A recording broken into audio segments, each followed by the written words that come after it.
Yeah, you know what? I feel a little bit like I just feel really misunderstood about the Central Cee thing because I feel like a lot of people really overlooked the fact that I really, really positively spoke about his album. I feel like it is one of the best and most important UK rap albums in history of our country.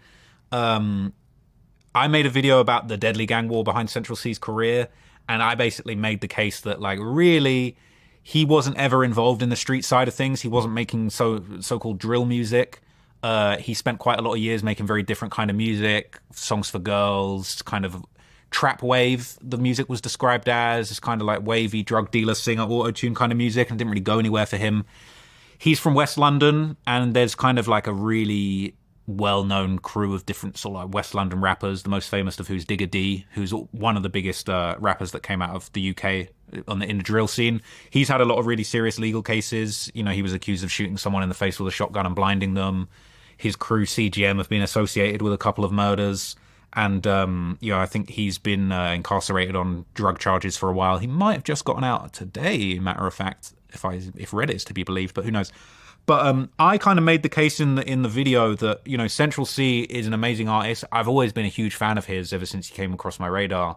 But I basically made the case that, like, look, he's not a real gangster. He's kind of taken this gangster persona and used it to kind of get ahead of everyone in the rap scene, and it worked for him perfectly.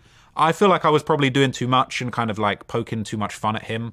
Really, it was all about, I made this AI picture of Central Cee with all the 6ix9ine tattoos and the 6ix9ine hairdo, and I kind of said, like, real or fake, like, is he the 6ix9ine of the UK? Because 6ix9ine, you know, he grabbed all the Bloods and used them as an accessory to blow himself up.